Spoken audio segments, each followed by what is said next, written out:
Bentrovati a un nuovo appuntamento con Brescia in tavola. Sul crepuscolo abbiamo avvicinato qui in zona Piazzale Tebaldo Brusato la signora Elisabetta. Piacere. Salve, piacere nostro, signora Elisabetta. Ascolti, lei di che si occupa? Lavora? Io sono docente universitario. Molto bene, di che materie? Ingegneria, mi occupo di produzione, quindi da qui capiremo poi le risposte successive. Però vedi, anche un docente che ha anche un po' il gusto dell'ironia, insomma, non è cosa così frequente, e ha degli interessi, delle passioni, oltre ovviamente all'impegno professionale che assorbirà tanto tempo. Mi piace tantissimo camminare, abbiamo questo cane che richiede una passeggiata continua almeno 3 volte al giorno, quindi. E poi amo molto la montagna, e in montagna devo dire che il cibo è un elemento importante. Col cane la montagna? Col cane, ovviamente. Certo, perché ci vuole qualcuno che tira, no? Esatto. In salita è fondamentale lui. Senta, signora Elisabetta, ma invece con la cucina lei come se la cava? Malissimo. Male. Però mi piace quello che cucinano gli altri. Io devo dire che sono circondata da, per fortuna, figli che sanno cucinare. Mio marito è bravissimo a cucinare, in montagna ci sono i miei cugini, il marito anche lì sa cucinare benissimo, quindi io tifo per gli uomini. Sta. In cucina tifo per gli uomini. Sa benissimo. Quali sono i piatti che gradisce di più, signora Elisabetta? Io preferisco i primi. I primi, lei si butta sui primi. Sì, mi piacciono anche, diciamo, i secondi della tradizione. Ad esempio mia mamma faceva uno stufato fantastico. Io sono triumplina, volente uccellini, vuole che non sia, o lo spiedo, sono sacri, però appunto li mangio se qualcuno me li prepara. Sono vietati, quindi non.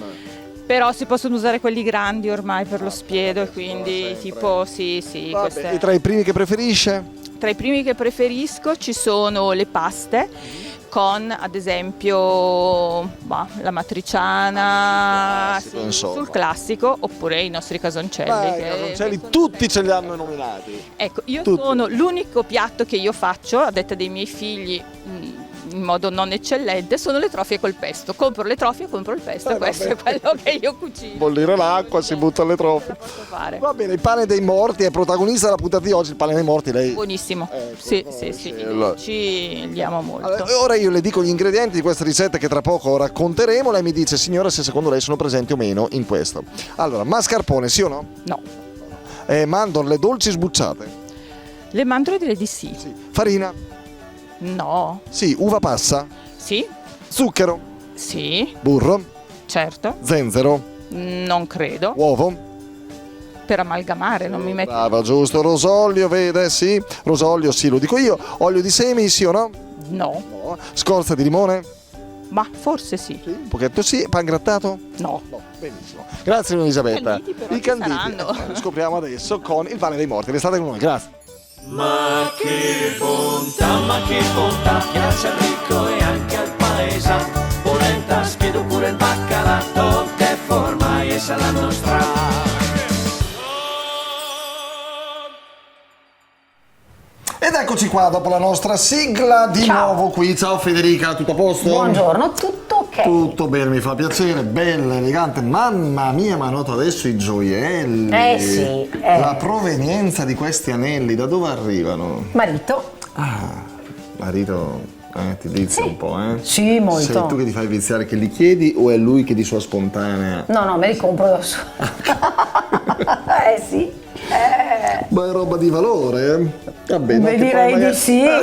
Allora, direi di sì. Che vuol dire sta cosa da Pietro? Ci volevo farli vedere. Vabbè. Così per farli vedere? No, pensavo dicessi così. Che ha il braccino ancora.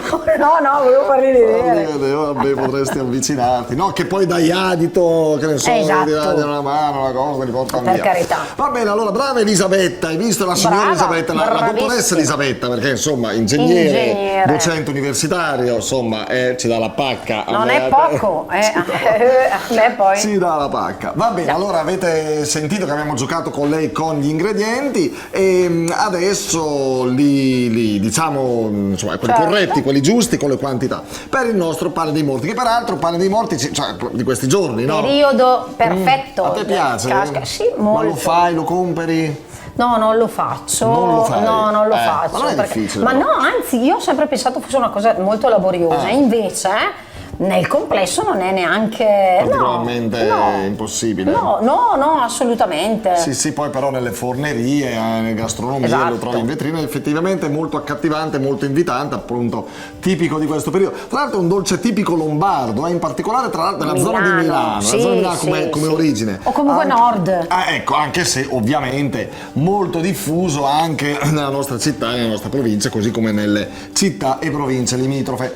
La tradizione è un po' quella tipica di queste occasioni, cioè si preparava questo dolce perché nella notte tra l'1 e il 2 novembre, Esatto. quindi proprio in questi giorni, si pensava che le anime dei defunti tornassero nelle proprie case e per accoglierle si preparava questo dolce tradizionale, un po' come si fa ancora oggi, i bambini lo fanno, Santa bambini lo Lucia. farete esatto tra un mesetto e mezzo, in cui si L'asinello, lascia la farina all'asinello, il caffè a Santa Lucia, Sì, beh, è giusto, caffè addirittura. Sì, Dopo la dentale, il muso. Mio figlio Deve stare in giro tutta la deve notte. stare in giro tutta la notte, deve stare sveglia. Mio figlio preparava sempre il caffè, sì. vabbè. E lei lo beveva, Vabbè, sì, lo questa è una beveva. cosa che farete tra un po'. Lo beveva, sì. E poi però a fine giro Santa Lucia non doveva fare gli esami del sangue, chissà cosa lo beccava. Sveglia per 20 giorni, però 20 vabbè. giorni. Va bene, allora Va dai, bene. vediamo gli ingredienti, Fede, Procediamo. del nostro Allora, pane dei morti. Un pane dei morti, avremo delle mandorle dolci Sì. sbucciate, che poi metteremo nel forno, ma lo vedremo dopo. Avremo della farina, dello zucchero, del burro, Ok. un uovo, della scorza di limone, Sì. un po' di liquore, Sì, insomma, sì, e sì. degli amaretti. Poi avremo della Cacao. Ah sì, ovviamente Ok, il cacao, e poi avremo della frutta candita. Ah, ecco, per E rendere andremo un più morbido. attimino a piacere, ci sarà quella L'uvetta. classica piuttosto che il fico, l'uvetta. Ah, sì. sempre un po' Possiamo scelto, poi, insomma. dipende un po' dalle zone, ci Sì? sono delle varianti, sì, Vabbè, dipende molto comunque, dalle zone. come Comunque, nessuno vi viene a sindacare, no? Hai No. messo il fico, lo devi mettere qua, insomma, No, un po' esattamente. piacere. E vediamo un po' la Quindi. lavorazione, vedete anche, vi facciamo invitare anche dei nostri filmati, vedete com'è facile la lavorazione del pane dei morti. Come si procede, Fede? allora metteremo le nostre mandorle nel forno per qualche minuto e poi le pesteremo nel mortaio. Al mortir, l'abbiamo fatto. Sì, è parola vero. mortir. Insieme allo zucchero finché si sbriciolano piuttosto finemente, Certo. devono essere belle fini, Certo. esatto. Le impasteremo in una ciotola abbastanza capiente con tutti gli ingredienti. Sì. Daremo la nostra spruzzatina di liquore Sì. e otterremo un impasto piuttosto morbido. Ok, un po' come quello del salame di cioccolato, per certi Sì, versi, le bravo. mandorle, le nocciole, in quel caso le nocciole. Bravo! E si aggiunge il ragazzo. cacao. Sì, Ok. chiaramente avremo già il nostro impasto Ok, formato ok. che sarà piuttosto morbido, Ok. dicevo. Modelleremo in vari pezzi in modo da dargli una forma piuttosto bassa di circa 1 centimetro. Sì. Ok, li renderemo piuttosto affusolati, poi Sì. insomma la forma va un attimino a piacere, Sì, però sì. di solito Sì, quello che si trova nei negozi. generalmente effettivamente, non è- 12-15 centimetri, sì. non troppo alto, esattamente. Piccoletti, 5-6 pezzettini. centimetri, sì. 5-6 centimetri per un 12-15, insomma, questo- ecco, circa.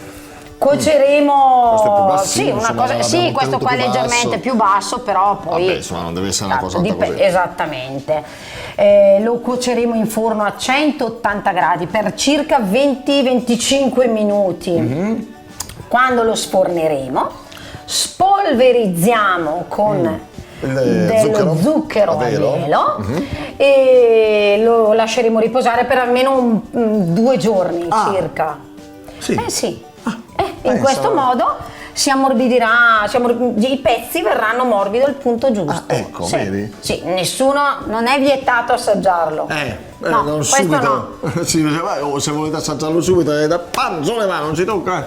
Questo lo mangio un pochino. Hai preparato tu questo? Ti pareva? Questo l'abbiamo preparato, sì. L'abbiamo preparato noi. Noi di Brescia in tavola, sto mangiando troppo durante queste ricette. Basta adesso. Va bene, grazie, alla prossima, ciao. Ciao. Piace al sindaco e al sacrestà, tu caso un 6 e tutto il resto, e cose di via, tutto a posto.